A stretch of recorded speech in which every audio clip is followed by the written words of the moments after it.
자, 그러면 이제 항통을 보죠. 항통은 이제 기본적인 거지만, 일단은 이제 지금도 무시할 수 없는 내용들이 되게 많기 때문에 일단 보고 들어가야 돼요. 자, 거기 이제 고조의 왕건부터 볼게요. 제가 이제 푸셈할 때는 이제 건너뛰었는데, 요거 이제 보고 넘어가죠. 자, 왕건은 원래 그 송악 출신의 호족들이죠. 그래서 이제 헐구진을 비롯한 해상세력과 긴밀한 연관을 가지고 있고요. 그래서 궁예 시대 때 이제 그 후백제 지역을 이제 공략해서 진도와 나주 지역을 얻었고, 그 다음에 강평성 시중까지 올라서 왕건이 점차 이제 세력을 확장해 나가죠. 태봉 궁예가 이제 미륵불이라고 지칭하면서 그 뭐냐면 너무 이제 이상적인 어떤 내용을 내세우고 참의사상에 빠지니까 민심을 잃게 되고 결국에는 쫓아내갖고 자기가 이제 뭐냐면 왕건의 수소 쇠왕조를 개청하죠. 자, 거기 왕건은 그 뭐냐면 고조라는 국호를 사용해. 고구조. 고조라는 국호는 그 앞에 있었던 궁예의 후 고구조처럼 뭐냐면 뭘 계승한다는 거죠? 예, 요거는 고구려를 계승한다. 그래서 고구려 계승 의시 이렇게 있는데 여기에서 그 당시에 고조는 고구려의 별칭이라고 보시면 돼요. 고구려 시절 때도 이제 사용했던 거죠. 예, 궁예도 원래는 후 고구려 이렇게 내세웠잖아요. 처음에 국명을. 근데 후는 뒤에 붙인 거고 실제 고구려는 뭐고 이제 고조죠. 그렇기 때문에 궁예나 왕건도 고구려, 고조. 국호는 똑같은 거예요.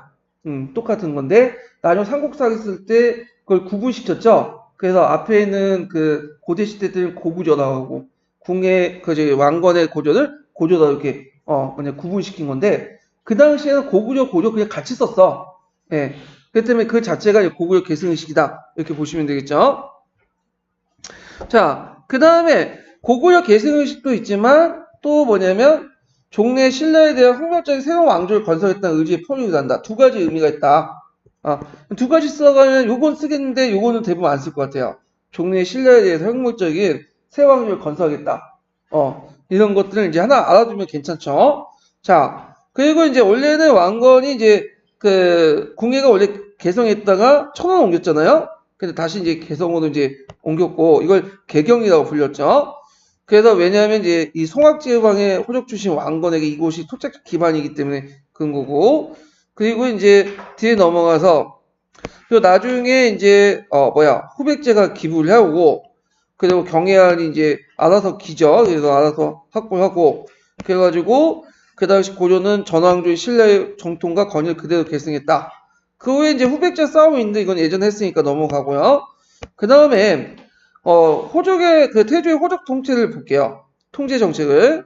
자, 고조는 그 당시 출발 때 여러 호족들이 이제 연합한 호족 연합 정권이었어요. 그래서 그 당시 독자적인 무력과 이제 경제 기반 호족들이 특색을 했기 때문에 이들을 어떻게 효율적으로 통제하느냐, 포용하느냐 그런 것들이 되게 상당히 중요한 정책들이었어. 그래서 이 호족은 태조의 호족 정책을 보면 해후 정책도 있으면서도 또 뭐냐면 강경 정책도 같이 하죠. 당근과 채찍을 동시에 줬는데 이 호족들은 독자적인 이제 뭐냐면 그 강계 제도를 가지고 있었고 예, 이걸 간반제라고 하죠. 그 다음에 하여튼 태조는 이제 호족들에게 이게 아니라 제가 말렸네. 호족들이 간반제를 가지고 있었는데 그거에 별도로 이제 따로 강계를 수유해요. 예. 그리고 이제 본관제에 입각해서 입각한 토성을 분정하고 공시를 책봉했다. 그래서 본관제는 이제 그 지역에 통치권을 주는 거야.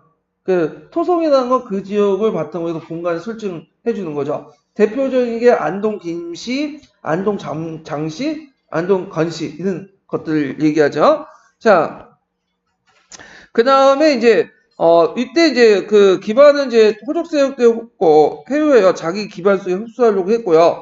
그래서 이것은 뭐냐면 고조 왕조가 독자적인 세력을 가진 호족대 지원이 필요했기 때문이죠. 그 다음에 뒤에 넘어서 그 대표적인 중패 비사라는 말이 나오죠. 예물을 투여하고 말을 정중히 한다. 그리고 태조가 여러 번 이제 결혼 정책을 통해서 뭐냐면 29명의 왕비가 있었죠. 그거는 유적 호족들과 무슨 관계를 맺기 위한 거죠? 의제 가족적인 관계를 맺기. 의제라는 것은 가족은 아니지만 그렇다는 거야. 그렇게 본다는 거죠. 그래서 장인과 사이 관계를 통해서 가족 관계를 이제 형성하는 거지. 친족 관계는 아니지만 가족과 비슷한 그런 관계를 형성함으로써 유대를 강화하려고 했다. 그래서 이렇게 있는 것도 좀 기억을 해주시면 될 것 같아요. 그 다음에 또 태조는 중앙집권 정책을 추진했어요. 물론 잘 안 됐지만, 그래서 이제 그다음 개국공신이나 지방 호족 세력들을 중앙 관리로 등용을 해서 왕조 권력을 편입시키려고 했다는 거. 자, 그 다음에 태조 23년에는 또 예전에 시험 문제 나왔던 역군전이 나왔죠. 그래서 역군전도 일종의 중앙집권 정책 1단으로 실시했다. 그래서 여러 신하들에게 선행의 성행과 선악의 성행의 그 성악과 공로에 대소에 따라 토지를 차등 있게 나눠줬는데 얘는 이제 충성도에 따라서 이렇게 나눠줬다. 이렇게 보시면 되겠죠. 그 다음에 좀 밑에 마지막 부분은 뭐냐면 건국초에 외관은 파견되지 않았지만 태조는 무슨 제도를 실시하냐면 기인제도를 실시했어. 아까 말했잖아. 그래서 이제 그 자제를 불려서 그 인지로 삼는 기인제도를 실시했고, 그 다음에 신라의 마지막 왕이 또 경수왕을 신라 옛서우인 경주에 임명하여 사신관을 임명해서 이때부터 사신관 제도를 임명했죠. 사신관은 예전에 말했던 호장을 주로 임명하지 않고 보호장 이하의 항리직들을 임명했어요. 왜냐하면 견제시키려면 그 수밖에 없었겠죠. 그래서 이런 기인제도와 사신관 제도를 통해서 호족의 자제가 중앙관리화시키고 그 다음에 지방호족도 중앙정부의 간접적 통제를 받게 했다. 그래서 이것 또한 뭐냐면 기인과 사신관은 회유와 통제를 같이 했던 거죠. 대우도 해주면서 뭐냐면 그들 견제하겠다는 그 의미도 이제 있다. 좀 기억을 해주시고, 그러니까 태조 말년에는 신하들에게 지켜야 할 그거 정계와 개별 요소 8편을 지었고요. 그래서 이걸 통해 왕권을 안정을 도모하려고 했는데 고조서나 고조서 조도에 그런 것을 지었다고 했지 그 내용이 지금까지는 전해지지 않고 있어요. 그 책에 나왔으면 골치 아팠겠죠. 지금 공부하는데 이것까지 다 봐야 되니까. 다행히 이제 뭐냐면 훈요 10조만 이제 전해졌죠. 그 훈요 10조는 꼭 보세요. 그 사료수 되게 중요하니까. 자, 그 다음에 해종 때 왕규의 난이 일어났고 이때 이제 그 뭐냐면 해종 왕규의 난 그 뒤 내용이 있죠. 그래서 이제 각자 보시고 그 다음에 정종 때 이제 즉위하고 나서 그 다음에 강종 때 이렇게 있고 그 다음에 이제 정종은 그 당시 왕신년과 또 손을 잡았죠. 그래서 나름대로 왕권을 강화하려고 나름대로 서경촌도 하려고 했다. 근데 실패를 했죠. 예. 그래서 그 서경촌도의 의미가 뭐냐면 왕신년의 서경 세력을 이용해서 개경을 기반한 훈식 세력을 벗어나려는 그 본의가 있었다. 그렇지만 안 됐다. 왜냐면 아까 말했잖아. 이 사람이 오래 살지 못했어요. 4년 살다가 이제 죽게 돼요. 그 다음에 등장한 게 이제 강종이죠. 예. 그래서 강종은 한 27년 동안 살았어. 그래서 나름대로 어느 정도 왕권을 기반을 할 수 있는 근거를 마련했죠. 7년은 좀 죽어 살았어요. 그러다가 이제 7년 때부터 개혁을 하게 되는데 이게 노비 안건법이에요. 노비 안건법은 뭐냐면 이제 그 노비의 신분을 조사해서 본래 양인이었던 자들 뭐냐면 다시 양인화시키는 그런 정책들을 하죠. 이거는 왜 실시했냐? 일단 노비가 호족들 기반이기 때문에 그죠. 군대나 경제의 기반이기 때문에 그래서 그들의 경제적 군사적 기반을 약화시키고 양인수를 확보함으로써 국가 수익을 증가했다. 뭐 애워두시는 것도 좋을 것 같아. 쉽지만 또 막상 쓰라고 하면 또 못 쓰는 사람도 많을 것 같아요. 자, 그 다음에 이제 호주의 쌍계 건의를 받아서 가골제도를 실시했죠. 그래서 신진 관리를 채용했고, 그래서 이때 이제 개국 공신대의 훈신을 타격을 하고 새 관료를 밑받침한 관료들을 왕권을 강화시켰다. 그 다음에 예전에 얘기했지만 사색 공복제 있죠. 그래갖고 그 당시 자삼, 단삼, 비삼, 독삼 이렇게 해서 간품에 따라서 그걸 잊게 하죠. 간계에 따라서 그래서 사색 공복제를 실시했다. 그리고 이제 훈신들에 대한 대규모 수청 작업을 하죠. 예, 그래서 개국 공신 세력도 상당히 많이 죽이잖아요. 그래서 나중에 이제 최승로부터 많은 욕을 얻어먹게 되죠. 자, 그 다음에 뒤에 넘어가서 그 다음에 자신의 이제 뭐냐면 군대를 강화시켜 시위부를 강화시켜. 그래서 요때 그 시위부를 통해서 뭐냐면 군사력을 강화시키고 그리고 또 이걸 통해 무역 기반을 만들죠. 자, 그 다음에 이제 뒤에 넘어가면 강조 왕권 강화 정책으로 또 뭐냐면 자신의 제2기간 동안 두 개의 연호를 쓰죠. 강덕과 중풍이라는 연호를 쓰죠. 그래서 독자지 연호를 만들었다. 그리고 개경을 항도, 서경을 서도 이렇게 수수 항제 칭호를 하는데, 자, 개경은 이제 내재 외양 체제에서 이제 중요하고, 그래서 항도 쓰고, 서도 썼다는 것은 이제 서경을 예전에 개경과 동일하게 했는데 좀 더 약간 낮게 봤다라고 이제 푸셈에서 얘기를 하죠. 자, 그래서 이제 이러한 호적 세력의 억제를 위해서 강종이 여러 가지 정책을 실시해서 건국주의 불완전한 그 왕권을 안정화시켜 중앙 집권을 강화시켜 놨다. 이렇게 보시면 되고요.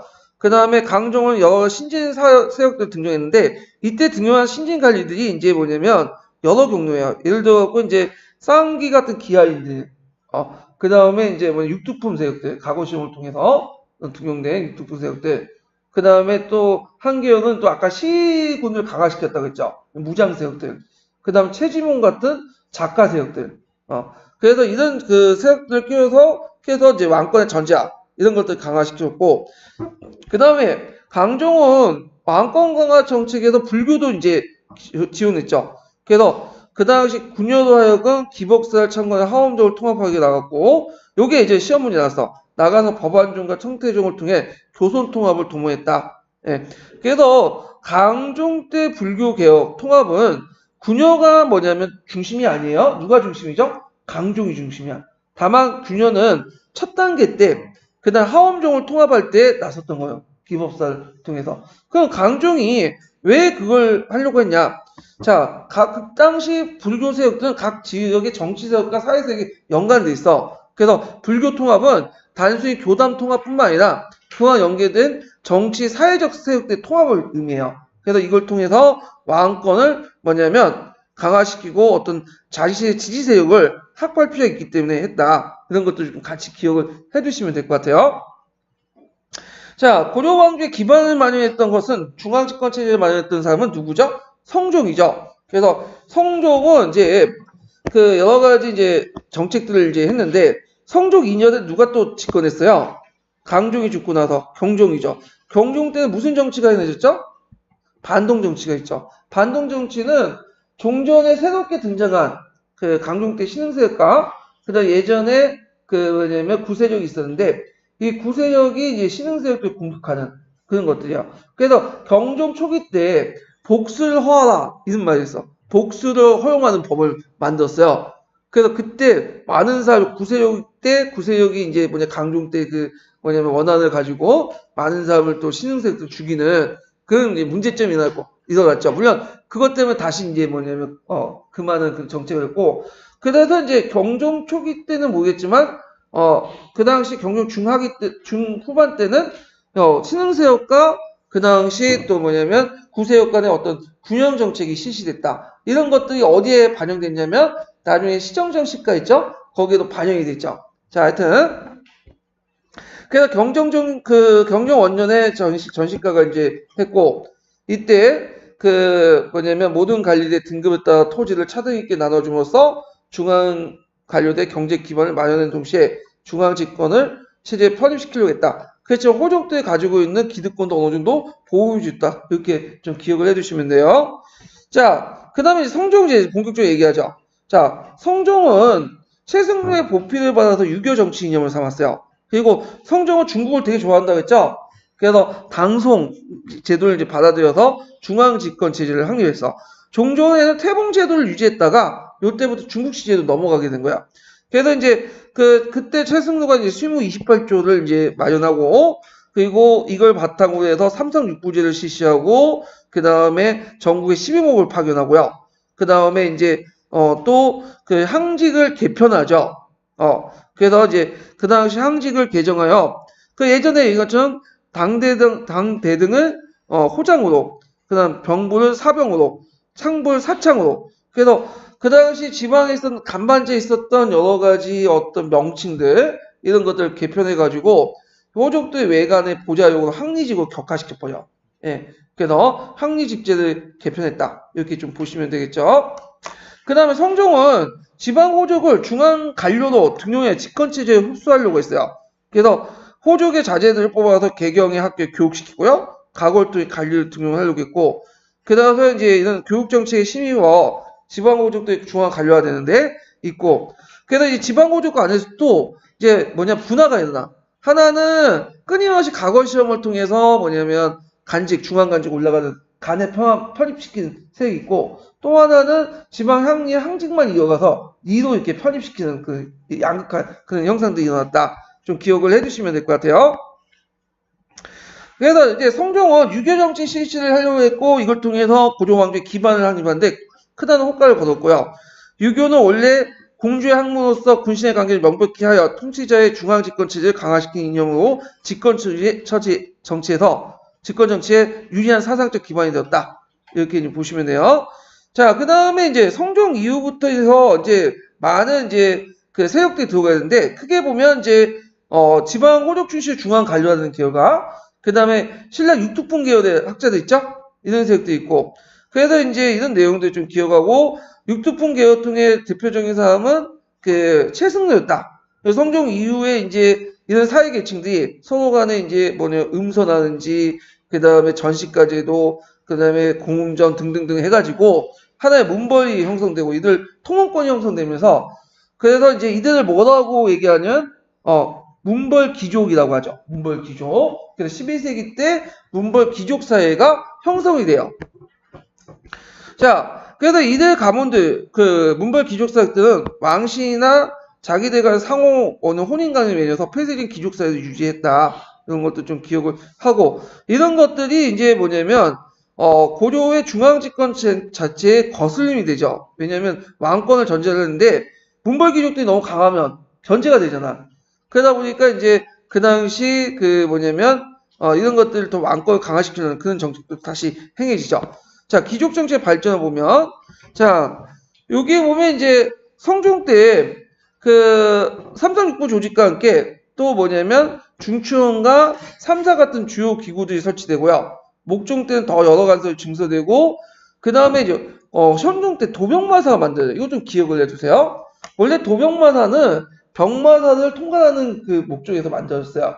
그래서 기원은 성종이지만 이게 제도화된 것은 현종 때 얘기죠. 그 다음에 지방제도 역시 성종 때 처음으로 12목이 설치되고, 현종 요번에 시험 문제 나온 9년에 경기가 설치되죠. 경기. 그래서 요때부터 경기와 개경이 분리되죠. 예, 경기와 개경이. 근데 이게 좀 찾아보니까 경기와 개경이 분리되고 부는 또 다른 문제더라고요. 개경부라고 있죠. 개경부.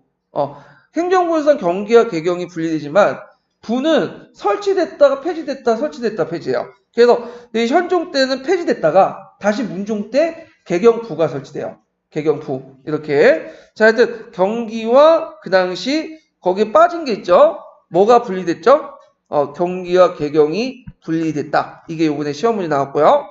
자, 그 다음에 이제 뒤에 중앙군 제도를 각자 보시고, 그 다음 목종 원년에는 이제 또 전시가가 한번 개정이 되죠. 그래서 개정경시가, 문종 때는 경정경시가, 이렇게 이제 내용이 있다. 좀 기억을 해 두시면 되고, 그 밑에 이제 거기 전품제가 실시되고, 전품제는 뭐냐면 지금 사람에도 인품이 있죠. 인품이 있잖아. 그런데 이제 땅에도 품이 있어. 전품이 있다는 등급이. 비옥도에 따라서 1등급에서 3등급. 나중 조선시대는 몇 등급으로 나눠지죠? 6등급으로 나눠지잖아요. 이것도 이제 마련했고, 그래서 양전제도가 이제 문종 때 실시됐다. 이렇게 보면 돼요. 그래서 대개 보면 성종 때 한번 1차 정비를 하고 나서, 그 다음에 헌종 때 약간 멈춰서 2차 때 문종 때 거의 대부분 이제 완비됐다 이렇게 보시면 돼요. 삼성육부제나 여러 제도들이. 자, 그래서 선종은 유학정책, 그러니까 수유정책을 이제 하면서 이제 여러 가지 정책들을 했는데, 일단 국자감을 설치하고 12목의 경학박사, 유학박사를 보내 지방교육을 담당했고, 그 다음에 이제 문신월가제를 해갖고 문관들에게 매월마다 시불을 짓게 바치는 월가제를 이제 실시해요. 예. 그래서 이걸 이제 문신월가제를 실시해서 그에 따라서 이제 등급도 올려주고 그런 이제 정책들 해죠. 그 다음에 이제 최충원의 문헌 12도가 나중에 등장했다, 문종 때. 자, 불교는 연등의 8가나 잠시 폐지됐다가 나중에 이제 다시 부흥이 되고요. 그 다음에 반야경을 독송하는 그런 경행 의식도 행해지고 등등등 불교를 이제 중흥했다. 뭐 이런 내용들이 있어요. 자, 그래서 이제 이렇게 쭉 해갖고 넘어가고 중앙정치 제도를 보죠. 이건 되게 중요해요. 여기는. 자, 이거는 예전에 객관식 기출문이 나왔기 때문에 한번 꼼꼼히 볼 필요가 있어요. 자, 고조는 성종 때 집권체제가 확립되어 국가 기반의 안정을 이루었다. 이때부터 고려의 정치제도와 사회구조가 정비되기 시작해요. 현종에 거쳐 문종 때 이르러 최종적 완성을 보게 되었다. 고려의 중앙정치제도는 성종 때 삼성육부제도를 이제 중심으로 했는데, 이때 이제 건국 초에서 성종 때까지는 태봉의 관제를 다스렸죠. 그래서 강평성, 내봉성, 순군부, 병부 이걸 근간으로 정치제도를 세워있고, 자, 강평성은 최고의 정무기관으로서 그의 장관이 시중이라고 수상이 되었고, 그래서 왕건도 한번 시중이 됐었죠. 그때 중국의 제도를 문화시중에 영향을 받아서 쓴 것 같은데, 내봉성은 왕명을 받들어 실천한 행정기구였고요. 순군부는 병마 통수권 기관인데 반해서 병부는 단순한 행정기구였다. 그래서 이제 뿌셈에서 이걸 뭐라고 얘기해요? 뿌셈에는 뭐와 뭐의 분리라고 보죠? 군사행정하고 그러니까 불령권과 군정권의 분리 이렇게 보죠. 불령권은 어디에 산다? 순군부. 군정권은 병부에서 하는 거죠. 그래서 태조 때 내의성을 설치해서 이제 유교적 고문 역할을 하는 문안기구까지 갖췄다.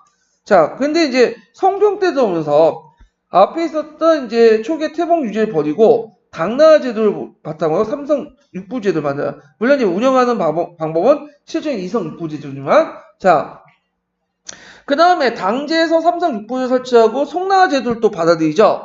그 송나라에서 뭘 받아들여?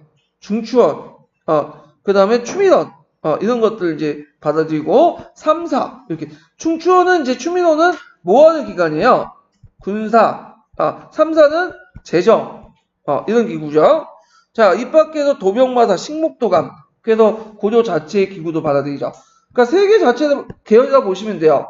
고려 자체에서 만든 도병마사, 식목도감, 그 다음에 당나라에서 받은 삼성 육부 계열, 그 다음에 이제 송나라에서 받아들인 중추원이나, 그 다음에 이제 추민원, 이런 계열들, 삼사, 이런 계열들 이제 볼 수가 있다. 그래서 이런 세 개 계통들이 구성된 것이 고려 정치 체제의 특성이라 볼 수 있다. 이렇게 보면 되고, 그래서 고려 중앙관제도 이렇게 쭉 나와 있죠. 그래서 좀 보세요. 뭐 중서문화성, 원래 중서성과 문화성이 따로따로인데 실제 운영에는 같이 해요. 그래서 뭐 이제 백관을 규찰하고 이런 것도 있고, 그 외에 삼서성이 있고 산서도성의 자복야, 우야, 삼서영은 이제 그냥 종친들이 있었던 이제 명예직이고, 그 2부부터 해갖고 공부까지 쭉 있죠. 예, 상서가 이제 있는데 상서 위에도 실제로는 뭐냐면 판사가 있어. 그래서 이걸 육부 판사제를 실시했죠. 그래서 누가 겸직해요? 제신들이 겸직하잖아요. 그래서 이제 실제로 육부를 장악했다. 이렇게 보시면 되고, 자, 삼사, 중추원, 그다음 어사대는 이제 통수교정이나 구찰. 그래서 이런 거 있고, 그 다음에 이제 한림원, 그 다음에 사관 등등등, 국자감 등등이 있고, 자, 그래서 이제 그 당시 이제 고려의 중심이 된 건 삼성 육부 조지고, 원래 원래 내사성이었어요. 그러다가 나중에 문종 때 중서성 바뀌게 된 거죠. 문화성, 상서성 이렇게 이제 세 개의 기구를 마련하고, 그 다음에 실제 운영에서는 중서성과 문화성 합쳐 중서 문화성의 단일 기구를 이루었고, 그 장관이 문화시중이 있었다. 이렇게 이제 보면 되고요. 정치조 최고 간부를 제추라고 하죠. 제부라고 하고, 그리고 아까 이제 뒤에 언급한 중추원을 추부라고 하죠. 그래서 이걸 둘이 합쳐서 앞글자를 따서 제부라고 하죠. 제부. 예. 자, 제부라고 했다는 거. 그 다음에 이제 여기에 보면 중서문화성은 간직이 2품 이상의 제신가, 그 다음에 3품 이상의 낭사로 구분되었고, 그래서 제신은 백관을 통솔하고 정책을 의논 결정하고요. 낭사는 간쟁, 봉박, 서경 이런 권한이 있죠. 그래서 이걸 이제 무슨 권한이라죠? 이거는 언간권. 그래서 대간이라고 하죠. 대간. 이번에 시험 문제 나온 예전에 사관원에서 했던 그래서 대간 권한. 그 다음에 이제 이렇게 있고, 대간은 이제 뭘로 나누죠? 두 개는 대간과 강간으로 나누죠. 그 중에 이것이 강간 권한이 낭사예요. 낭사. 대간은 누가 가지고 있죠? 어사대가 가지고 있죠. 이렇게 연결되고, 그 다음에 나중에 이제 여기 대가는 이제 뭐 사관원, 대가는 사원부, 이렇게 또 나눠가지고 조선시대 때는 이렇게 연결시켜서 보시면 돼요. 자, 그 다음에 이제 상서는 삼성의 하나라고 하지만 실제로 중성문화에서 결정된 정책을 집행하는 실무기관에 불과했고, 상서정은 실직이 아니죠. 이건 명예직이고, 실질 장관인 복야가 있는데 자복야는 재상에 포함되지 않았다. 예. 그리고 상서는 육부에 예속됐는데 이건 뭐 때문에 그래요? 육부 판사제 때문에 그래요. 육부 판사를 누가 겸직을 하죠? 예, 그 당시 재신들이 겸직을 해요. 자, 그리고 이제 순서도 보면 이, 병, 호, 형, 예, 공이죠. 이거는 좀 조선이나 다른 그 중국과 좀 달라. 왜냐하면 그 밑에 주에도 나오지만 고려의 육부는 그 주관에 따라서 이호, 예, 병, 형, 공의 순서가 아니라 순서가 바뀌었죠. 호부가 2순위가 아니라 병부가 2순위고 호부는 3순위 밀려나. 병과 호가 바뀌었어요. 그래서 이런 것은 이제 조선 초기까지 했지만 물론 조선 때는 또 바뀌죠. 이거는 넘어가면서 초창기 때 얘기는 이제 고려의 영향을 받았던 거고. 자, 그래서 이제 이런 것들 좀 기억을 해주시면 되고요. 그 다음에 육부에는 각각 정산품 상서가 장관이 되었고, 이들은 상서 도교성에 있는 자보의 통솔을 받게 되었지만, 실제로는 그 아까 수상이나 문화시중이나 그 아상, 그러니까 이제, 그러니까 재신들이 영향을 받았죠. 왜냐하면 육부 판사들 겸임했기 때문에. 그래서 이제 상서성도 중성문화서에 예속되어 있는 하나의 간청에 불과했다. 그래서 또 하나가 뭐냐면 육부에서도 각기 사사가 치해지죠. 당의 육부는 24사잖아. 조선도 그 6조 밑에 사사가 있어요. 24사시를 유지하는데 이거는 고조는 특이하게 뭐냐면 단사제야. 그것도 모두 속사가 섞여 있는 게 아니라 이부와 형부만 있어. 의부의 공고사하고 형부의 도관 이런 것들이 이제 있다. 그래서 여기에서 이제 보면 삼성 육부제도 받아들였지만 중국과 좀 다른 게 쭉 몇 가지 설명했죠. 일단은 그 상서정이 그러니까 그 상서성이 실권이 없었다 별로. 그래서 이제 실권이 없는 이유가 뭐냐면 상서정 자체가 허직 명예직이었고 그 다음에 아까 얘기했처럼 그 당시 재신들을 누가 겸직했다? 육부 판사들 겸직했기 때문에 판사들 재신들이 겸직했기 때문에 그죠? 그 다음에 이제 또 하나가 뭐냐면 서열이 달랐다. 육부의 서열이. 그 다음에 또 하나가 단사제도 운영했다. 이런 것들이 삼성 육부제를 바라지만 고조가 독자적으로 운영한 거야. 예, 이런 것들 기억을 해두시고 어떤 분은 또 이거하고 헷갈리시고 도병마사 신국도하고 헷갈리신 분인데 같이 묶으면 안 돼요. 도병마사 신국도가 아예 간제가 다른 거야 이거는. 근데 이거는 그 간제는 아니고 거기에 바탕 중국 걸 받아들이지만 나름대로 독자적으로 운영한 거죠. 중국의 제도는. 예, 그런 것들이 있다는 걸 좀 기억을 해두시고요. 이거 왜 단사제를 운영했냐면 고조는 그렇게 돈이 많은 국가 아니에요. 영토나 인구나 이런 것들이 중국에 딸리죠. 그러니까 중국에 있는 간직 제도를 그대로 다 받아들이면 돈이 많이 들어가. 그러니까 이제 그런 측면도 있어요. 조선도 마찬가지고요. 자, 그 다음에 중성문화성과 함께 고려의 주요한 정치 기구로 있는 것은 중추원, 추민원이라고 하는 기구죠. 송나라 간제인데, 그래서 앞에 이제 중성문화성을 제부라고 하는 데만 해서 이걸 추구라고 부르죠. 그래서 제추는 이제 양대 권력 기구잖아요. 그 이상 그 밑에는 이제 속하는 것은 이품 이상 추밀, 이 군기를 간장하고요. 그 군사 기밀을 간장하고 삼선 승선인데 그 승선은 그 왕명을 출납하는 거죠. 이게 잘못 적었네 이거는 승선인데. 네. 자, 그래서 이제 왕명을 출납하는 기구니까 왕의 비서기구 역할을. 그 조선 시대는 누가 그걸 담당하죠? 승정원이 담당하죠. 고려의 중추원과 함께 송제 3사가 있는데 상사는 이제 호버하고 겹치기 때문에 하나의 재정기구에 불과했다. 그래서 기능이 좀 약했다. 이렇게 보시면 되고요. 그 다음에 제추들이 모여가지고 하는 합작기구가 도병마사 식목도감이야.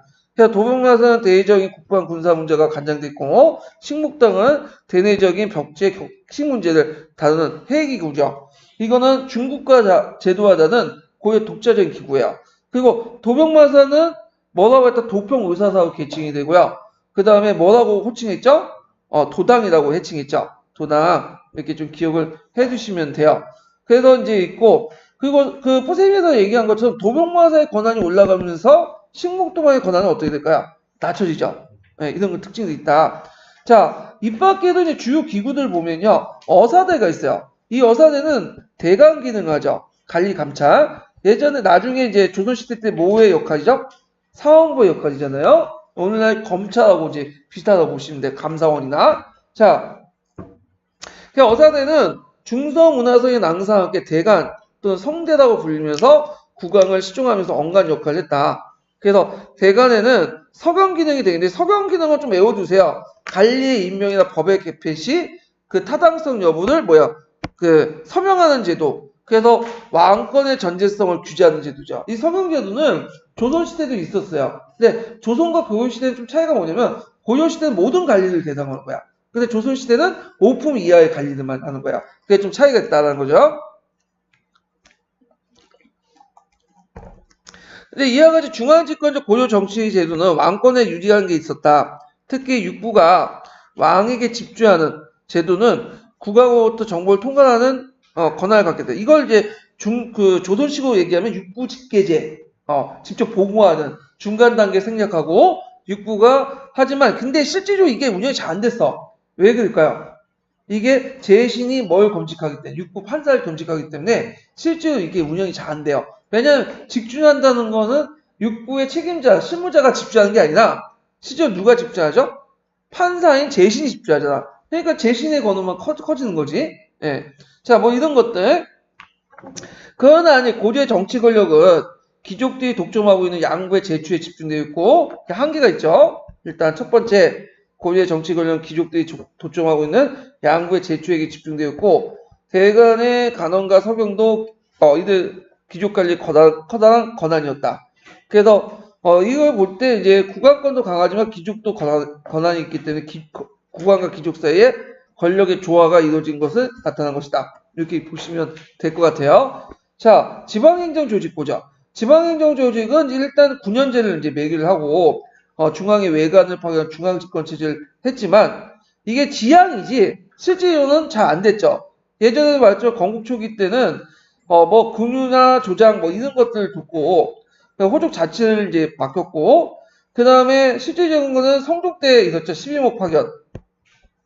그래서 지방관을 파견했고 그래서 현종 때는 사도부, 팔목, 56 지주, 군사 그 다음에 28 지군, 뭐 형령 등인데 대개 여기 여기 도부나 군자 같다는 도부라는지 그 다음에 여기 그 진군 진짜 붙은 거 있죠. 이런 것들은 다 군사적 기구야. 도부나 진군은.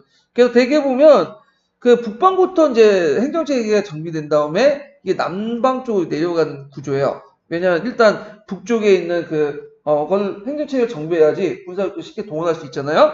자, 이런 것들이 있다는 걸 좀 보시면 되고요.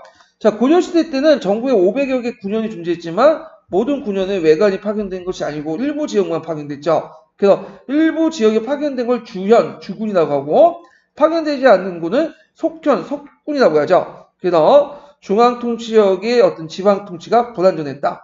그러다가 이제 나중에 이제 뭐냐면 중기 이후에 유민들이 많아지니까 뭘 파견했죠? 간부를 파견하면서 이제 조금씩 뭐냐면 지방을 파견하기 시작하죠. 전국에.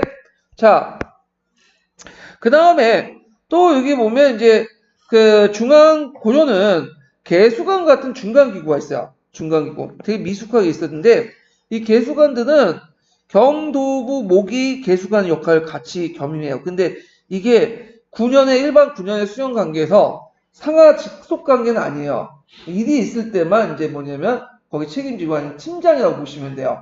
그래서 품계는 높지만 우리가 직속 관계에서 이제 뭐 상관 부하 관계는 아니야. 예. 하여튼 일이 있을 때만 이제 팀을 인치로 만들어가지고 그걸 역할을 했던 사람이 개수관인데 뭐 여러 가지 항공성사, 외옥인, 추검 이런 것들은 항공이라는 것은 지방 인재를 추천해 주거나 그 다음에 이제 투옥한 사람들을 이제 뭐냐면 위에 운송하거나 뭐 체포하거나 그런 역할을 했다. 자, 그래서 이제 고려의 군원제도는 신분제를 바탕한 육친적 지배구조였다. 네, 이런 것들 좀 같이 기억을 해두시면 되고 그렇지만 시간이 지나면서 이제 어느 정도 이제 뭐냐면 지방제도의 어떤 짜임새 있는 것들이 등장하는데, 이게 이제 5도 양계죠. 북부 지역은 양계, 남부 지역은 5도를 설치하게 되고, 양계는 뭘 파견하죠? 병마상, 그 다음에 5도는 안차상. 그래서 경내에 이제 9년을 통과한 상부 행정구역을 이제 만들었다. 이렇게 좀 기억을 해 두시면 되고, 자, 그 다음에 이제 또 경계에는 뭐가 있었죠? 개성부가 있죠. 그래서 개성부는 아빠에 언급했지만 포셈이 잘 나와 있어요. 이게 만들어졌다가 폐지되고 만들어졌다가 폐지돼. 성종 때 만들어졌던 걸 폐지했다가 문종 때 또 복귀되죠. 그래서 다시 부활되고 그런 것도 있고요. 자, 그 밑에 이제 경이 나오는데, 보통 이제 고려는 상경제도를 유지했어요. 그래서 경은 개경이 아니라, 개경뿐만 아니라 서경, 남경, 동경 이렇게 있는데, 그 중에 이제 개경 다음에 지위가 높은 게 서경이죠. 그런데 초기 상경과 후기 상경이 또 달라요. 초기 상경은 개경, 동경, 서경 이렇게 있고, 동경은 경주죠. 근데 나중에 후기 상경이 넘어가죠. 후기 상경 때는 이제 뭐냐면 개경, 그다음 동경을 제껴하고 서경, 남경 이렇게 이제 하죠. 남경은 오늘날 한양을 얘기하죠. 자, 이렇게 그런 것들 이제 보시면 돼요. 9년에는 지방 출신의 호장, 보호장들이 항리에 임명되어 수정 밑에 말단 행정을 담당했고요. 항리는 주원뿐만 아니라 외관이 없는 속초이나 부국에도 설치되었다. 예, 여기 항리에 대해서 이제 14번에 나오죠. 고려 초기 때 뭐라고 얘기했어요?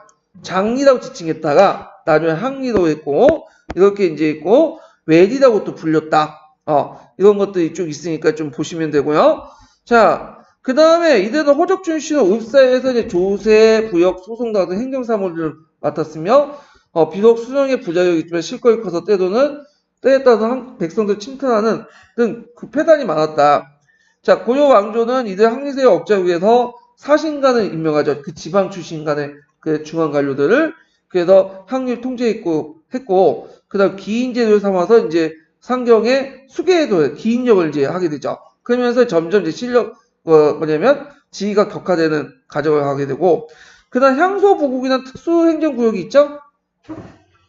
그래서 향소부국민들, 그러니까 부국제에 있었던 사람들은 국학의 입학이나 과거의 응시를 금했고, 9년 주민에 비해서 차별대우를 받았다.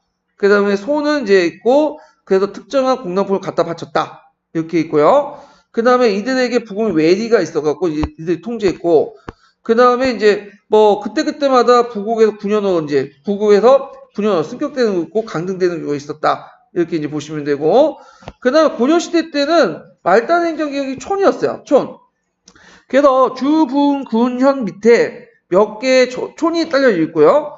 대개 이제, 9년 밑에 있는 촌은 거촌이에요. 인구 집단이 컸던 거촌이고, 조그만 촌들은 묶어가지고, 향소부국으로 뒀다겠죠? 예. 그 다음에 이제, 이들은 외관이 파견되지 않고, 유역자인 촌장이나 촌정이, 차지했다. 이걸 이제 7자주에서 뭐라고 하냐면, 백성이라고 해요, 백성. 백성. 그리고 보통 조선시대 백성은 일반 평민들 백성이라고 하잖아요? 양반도 아니고, 노비도 아닌, 일반 백성들 백성이라고 하는데, 그 당시에 그 백성, 그러니까 고려뿐만 아니라 조선을 제외한 다른 나라의 백성의 의미는 일종의 지배층이에요. 일단 성을 가지고 있는 사람, 많은 성을 가지고 있는 집단, 성이 있다는 거는 일단 지배층이야. 근데 우리가 생각하는 향리나 관리들보다 오늘 좀 낮은 사람들이야. 일종의 중률종의 하급 지배층 정도를 보시면 돼요. 백성 계층이라고. 그래서 일부는 또 항리로 등급이 되고, 그런데, 자, 하여튼, 이 촌장이 있는 촌은 몇 개의 자연초 앞에 하나의 행정초를 구성했고, 이건 신라 비슷하죠? 일촌 일성의 원칙에다 성관이 존재했다. 그래서 이들은 곡 지방사의 지배층이 이뤘다. 자, 요거는 이제 뭐라고 하냐면, 백성성이라고 해요, 백성성. 그래서 이제, 앞에 있는 이제 호족이나, 그 다음에 향이나, 그 다음 중앙 관료조를, 중앙 관리들, 문벌 귀족이나 이런 것들은 일리성 집단이라고 해요. 일리성 집단. 일리성. 국가에서 토성을 주면서 지배체제 인정하는 집단들을 일리성 집단이라고 해요. 지배층. 상급 지배층을 얘기하고, 낮은 백성 집단들은 자체적으로 이제 일촌 일성 집단을 원칙에 갖고 백성성 집단이라고 해요. 예. 그래서 고려 중기 때는 성이 일반화돼요. 이제 조금씩 확대돼. 그래서 어떡하든 성을 하나씩 갖게 돼. 근데 성을 갖게 되는데 이들 대부분들이 뭐냐면 웬만하면 괜찮은 조상들이 별로 없거든. 그러니까 이제 어디 성을 끌어다 쓰냐면 중국에 있는 성들 끌어다 써. 그래서 뭐 중국에 뭐 이제 여러 성들 있죠. 그래서 이제 뭐 이런 동시라든지 제갈시라든지 뭐 등등 이런 성들을 이제 끌어다 써요. 그래서 지금 그런 성들 쓰신 분들은 미안하지만 자기 조상들이 원래 중국인들이 아니라 그때 당시에 한 백성? 촌장 세력들? 그 세력들의 후손이다 이렇게 생각하시면 돼요. 자기들이. 예. 자, 하여튼 이런 게 있고 고려 향촌사에는 지배세력, 통치세력, 호장과 장리층이 있다. 그러니까 호장과 장리층은 요도가 좀 다른 거예요. 백성하고 촌장하고 다른 세력들이야. 좀 위에 있는 세력들이야. 그래서 이들은 수령을 파고 그들의 지위가 떨어졌으나 역시 지방사의 커다란 세력을 유지하고 있었고 그다음 뭐 사신가를 통해서 뭐냐면 발언권 행사하거나 등등등 이런 게 있고 고려 정계에는 중앙관리가 제를 범하면 시족에서 제명하여 본관으로 기양하는 있어. 원래 기양이라는 건 기양하고 달라요. 기양은 뭐죠? 이 제를 적금의 먼 곳에 뭐냐면 뭐 유치시키는 거 하는 거 기양이라고 하잖아요. 근데 기양은 자신의 본관으로 뭐냐면 되돌리는 거야. 내려가라는. 근데 이게 왜 헝벌로 이식했냐면 그 당시에는 본관제가 실시됐기 때문에 자기 본관 외에는 다른 지역 거주하지 못했어요. 고려 중기 때까지만 해도. 근데 다만 예외적으로 자신이 관리가 될 경우, 중앙 관리가 될 경우에는 뭐냐면 본관을 벗어나가지고 뭐 중앙에 들어서 개경 일대 살 수 있는 권리가 있는 거예요. 특권이. 그런데 이제 이게 한번 관리가 되면 계속 2, 3대 관리가 되죠. 그러면 한 6대, 7대 들어가면 실제로 자기가 개경이라고 생각하지 개경 사람이라고 생각하지 지방 사람이라고 생각은 없거든. 그러니까 나중에 이제 뭐 지를 지어가지고 뭐 어떤 조치 기향로 터지면 자기 고향으로 돌아가야 돼. 근데 말이 고향인 거지. 자기 그 기반이 없잖아. 그러면 그 기반에 있는 호장층에서 천대받는 거야. 그냥 사회적 지위가 어떻게 돼요? 격화돼 버리는 거죠. 그러다 보니까 이제 뭐냐면 그 형벌로 인식되는 거야. 네, 이해되시겠죠? 기양하고 기향은 달라요. 그래서 기양을 형벌로 인식했다. 그래서 이거는 중앙간직의 권력이 발원지어 지방 추출은 치명적인 타격을 뜻하는 것이다. 결국에는 그렇게 이제 중앙간직에서 지방을 쫓겨날 경우에는 사회적 지위가 격화됐다는 건 그 지역에 누가 있기 때문에요. 예, 장리층이 뭐냐면 지방세력의 중추적 위치에 있기 때문이다. 이렇게 보시면 되고요. 자, 이들 장리들은 읍사에서 행정, 조사, 세법, 조세, 사법 등 행정적인 공식 직능을 이제 행사를 했고, 그 다음에 또 향도도 유지했죠. 향도 예전에 얘기한 것처럼.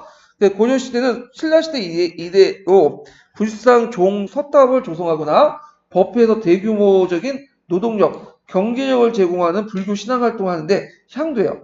예. 그래서 이걸 누가 주도를 했냐면 지방 향리층인 호장층이 했죠. 그래서 이들 이제 향촌의 토성을 가진 성씨 집단의 대표들이 읍사 조직에 참여하고 제지세력으로 주도적인 역할을 했다. 여기 주의할 건 요기와 성씨 집단과 그 다음에 그 뒤에 있는 촌장층하고는 다른 계층이에요. 요거는 백성층. 요건 뭐죠? 항리층이야. 그 앞에 있는 성을 인리성 집단, 그 다음에 뒤에 있는 성을 백성성 집단이라고 해요. 그래서 좀 약간 계열이 다른 거예요. 계열이. 이건 7자 지도서에 잘 나와 있어요. 예.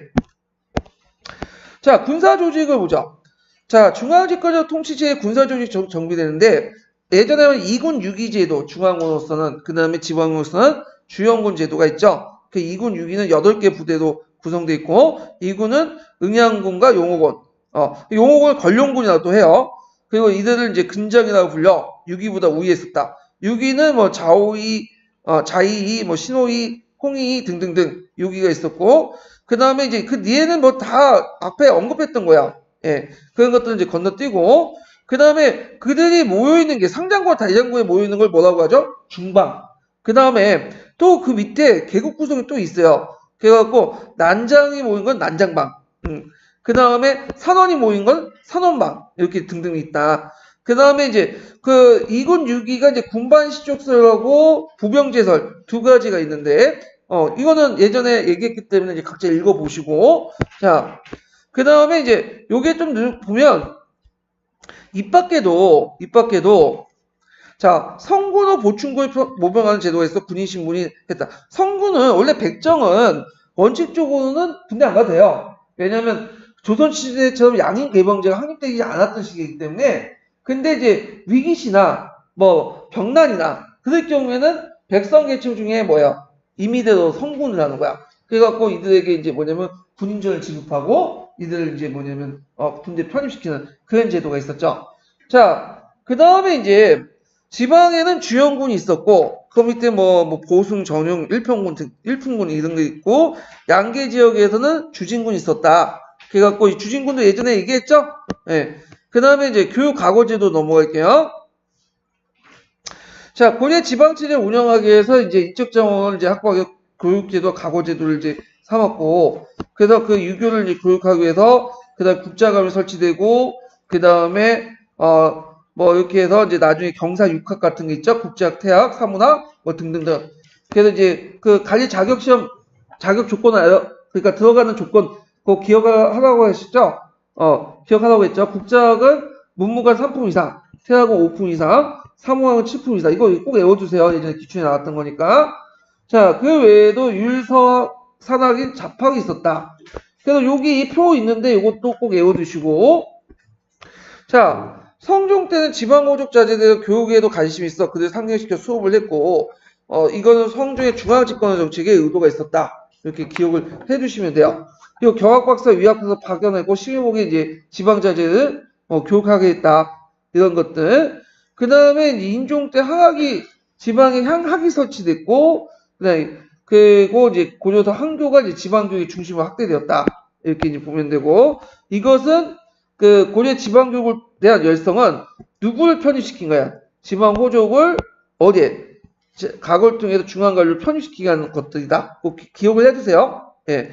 그래서 이들 교육기관은 유교적 교養을 쌓은 사람들을 통해 각을 통해 관리를 선발하는 건데, 강종 때 이제 훈신을 억제하고 왕권을 강화하기 위해서 각오제를 실시했죠. 거기에서 이제 각오에 합격한 사람들 관리에 등용함으로써 중앙집권책 체제를 이제 했는데, 자, 고려 각오제도는 제수업, 명경업, 잡업. 제수업은 시부, 송책, 문학을 시험하고, 명경업은 그 시서, 역, 춘추, 유교 경제를 이제 보죠.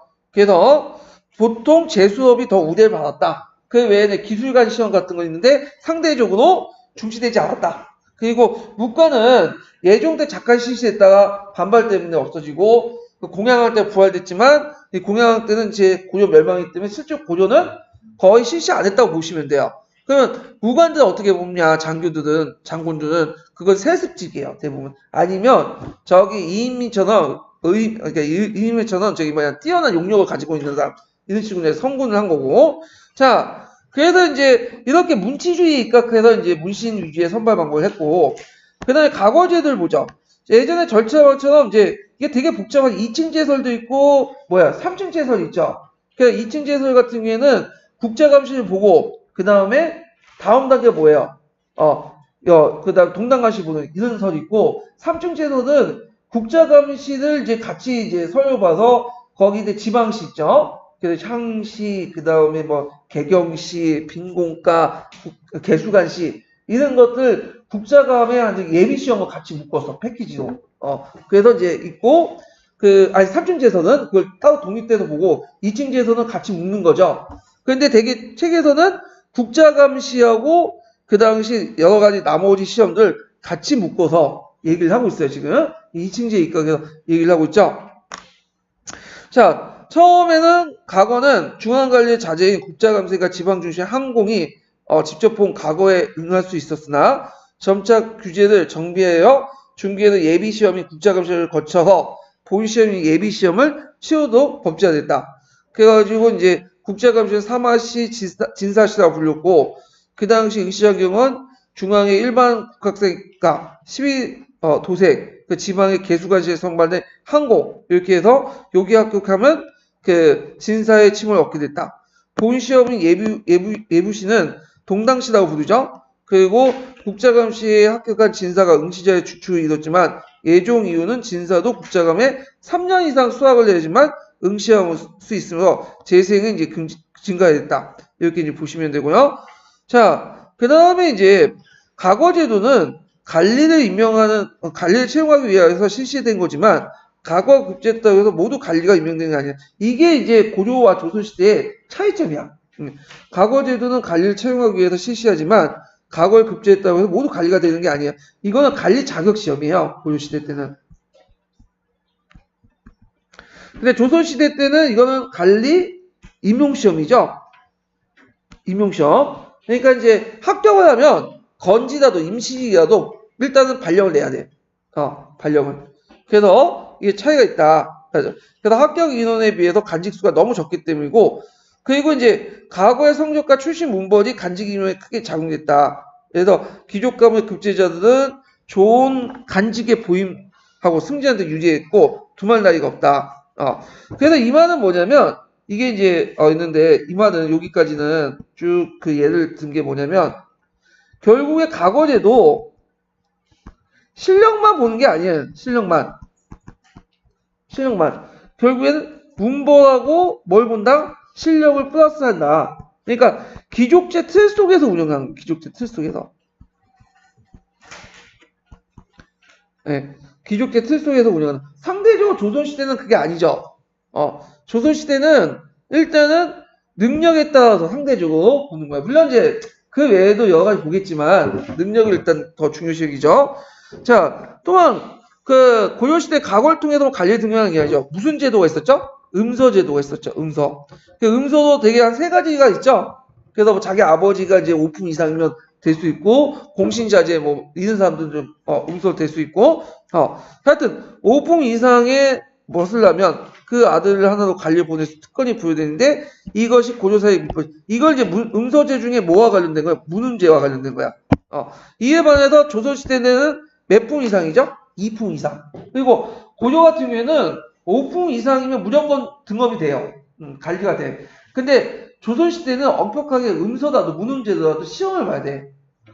시험을. 그러니까 시험에 합격해야지만 뭐냐면 관리가 될 수 있어. 그럼 어떤 사람은 시험 되게 쉽겠지. 근데 반 이상 떨어져 이거 시험도. 그래서 시험에 합격하지 못하면 충의나 뭐가 있고 이제 약간 뭐냐면 위장부대, 의장.